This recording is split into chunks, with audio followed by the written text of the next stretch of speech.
영상 봐주셔서 감사하고 구독해주셔서 감사합니다. 좋은 하루 되세요.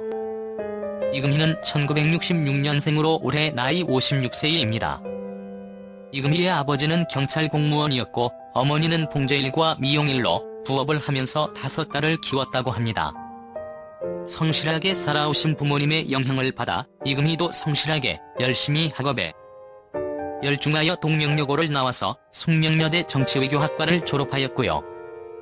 이후 연세대학원에서 언론학 석사학위를 취득 후 초등학생 때부터 꿈꿔왔던 아나운서의 꿈을 따라 KBS 아나운서 공채 16기로 입사하게 됩니다.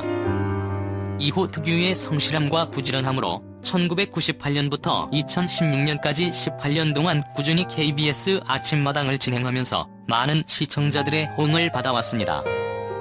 이후 이금희 아침마당 하차 이유로 언급되는 건 제작비 감축으로 추정됩니다. 이금희는 2014년 9월 8일 공개된 tvN 예능 프로그램 명단 공개 2014에서 이 시대 마지막 남은 골드미스 특집에서 시부모님의 사랑을 듬뿍 받을 맏며느리감에서 7위로 소개되면서 어른들에게 여전히 많은 호응을 받고 있는 것으로 나타났습니다. 이금희는 1989년 KBS 공채 아나운서로 입사한 이후 현재까지 프리랜서로 활동하고 있는데요. 이날 방송에서 매일 새벽 5시에 일어나 스케줄을 소화하는 부지런함과 경제력으로 최고의 맏며느리감에 선택되었습니다. 특히 이금희는 지난 2004년 프리랜서 MC 수입료 순위에서는 5위에 이름을 올리며 뛰어난 경제적 능력을 증명한 바 있습니다. tvN 명단 공개에 따르면 이금희는 라디오 프로그램과 아침 토크쇼를 진행하면서 월 2천만 원 정도를 번다고. 여기에 이금희는 강의료와 각종 광고 모델료를 모두 합치면 수입은 연봉이 억대로 어마어마할 것이라고 분석했습니다. 1999년에 발간된 이금희 자서전에서 보면 경찰 공무원이었던 아버지의 수입만으로는 5딸을 키우기에 넉넉지 못했다고 합니다. 그래서 이금희 어머니는 온갖 잡일을 마다하지 않고 돈을 버시느라 제대로 쉬어보시는 날이 없을 정도였다고 하네요. 이 시절 우리 어머니들의 자화상을 보는 듯해서 가슴이 찡한 구절입니다. 이금희 자서전은 2015년 MBN 아궁이에 소개되면서 사람들에게 알려지게 됐고요. 이금희 어머니의 자식을 위한 아낌없는 헌신 덕에 5딸은 모두 모범생으로 별탈 없이 잘 자랐다고 합니다.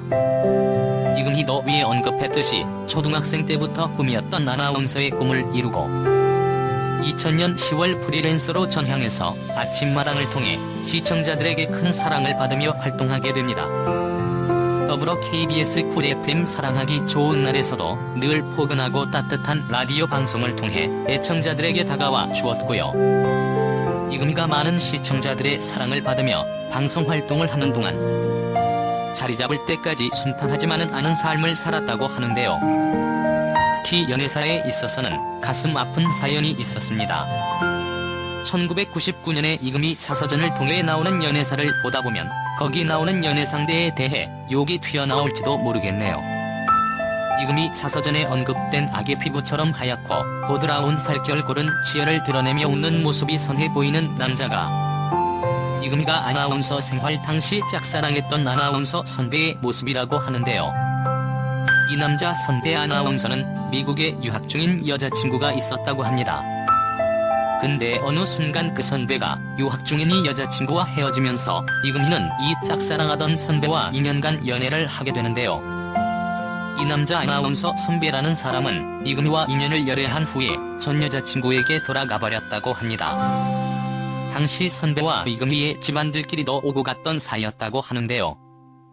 결혼은 끝내 성사되지 못하고 결별을 맞았다고 합니다. 충격적인 건 이금희와 2년간 교제했던 그 남자 선배는 미국으로 가서 유학 중이라던 그 여자친구에게 돌아가 버렸다는 사실이지요. 이금희의 배신감과 사랑의 상처가 무척 컸을 거라는 걸 추측해 볼 수 있는 대목입니다. 실제 이혼을 몇 년간 많이 힘들었다고 하네요. 이금희가 자서전에서 언급한 남자 아나운서 선배의 정체에 대해 많은 사람들이 궁금해하고 혹시 그 사람이 아나운서 김병찬 씨가 아니냐는 루머가 돌았다는데요. 이는 사실이 아니라고 합니다. 이금희와 김병찬이 함께 방송을 많이 해서 그런 루머가 있을 뿐 둘 다 서로가 이상형이 아니었다고 했다네요. 어쨌든 이금희가 말한 남자친구는 욕을 먹어 마땅하다고 봅니다. 유학 중인 여자친구와 헤어졌다는 말도 솔직히 믿기 힘들고, 여자가 유학 생활을 마치고 돌아왔을 때 이금희와 결별했을 가능성이 크고, 이금희는 순진하게 남자 선배의 외로움을 달래기 위한 목적으로 이용만 당했다고 볼 수 있을 것 같습니다. 또한 과거 오영실의 이금희에 대한 사과 발언도 눈길을 끌고 있는데요. 오영실이 아나운서 1년 후배인 이금희에게 사과하고 싶었던 이유는 이금희의 단 한 번뿐이었던 스캔들에 대해 직접적으로 언급했기 때문인데요. 과거 이금희는 가왕 조용필과 열애, 결혼한다는 소문에 휩싸인 바 있고, 이금희가 진행하던 프로그램에 출연한 오영실이 해당 스캔들에 대해 진실을 물었습니다. 스캔들 이후 아무런 반응 없이 침묵으로 일관했던 이금희는 오영실의 질문에 처음으로 직접 스캔들을 해명해 화제를 모았습니다. 이에 대해 오영실은 대본에는 없었던 내용이었고, 스캔들과 관련해 루머와 오해를 풀 수 있는 기회라고 생각했었다고 설명하며, 하지만 이금희는 선배가 질문을 하니까 답변을 해야 할 수밖에 없었던 것이 속상했던 것 같다고 밝혔습니다. 특히 오영실은 그 발언이 그렇게 대사건이 될 줄 전혀 몰랐다면서 아무 생각 없이 떠벌리는 것에 대해 많이 후회했고 몇 달 동안 굉장히 괴로웠다고 힘들었던 속내를 드러냈습니다. 이금희 조용필 열애설은 전혀 사실 무근이고 두 사람 다 루머로 인한 엄한 마음고생만 했다고 합니다. 조용필은 음반 작업 때문에 한 번 만났는데 부풀려진 것이라고 해명했다라고 당시 상황을 설명했습니다. 당시 한간에 떠도는 소문을 아느냐는 기자들의 질문에 웃음을 보이며, 아니 땐 굴뚝에 연기나냐는 말이 있지만 전혀 근거도 없이 왜 그런 소문이 그렇게 난 줄 모르겠다며 루머를 일축했고, 이어 조용필 가족들까지 오해했다. 하늘에 있는 전처에게 미안해진다고 말했습니다. 이금희 또한 손사래를 치며 개인적인 친분이 전혀 없다. 오늘 어떤 분이 그런 일이 전혀 없다고 기자회견을 하신다는데 저도 기자회견을 하고 싶은 심정이라며 웃음을 보였습니다. 이금희 씨 오랜만에 방송에서 보게 되어 반가웠고, 우리나라 마지막 골드미스라는 타이틀을 이제 지우시고 아픈 상처를 치유해줄 가슴이 따뜻한 좋은 짝을 만나셨으면 좋겠습니다. 영상 봐주셔서 감사하고 구독해주셔서 감사합니다. 좋은 하루 되세요.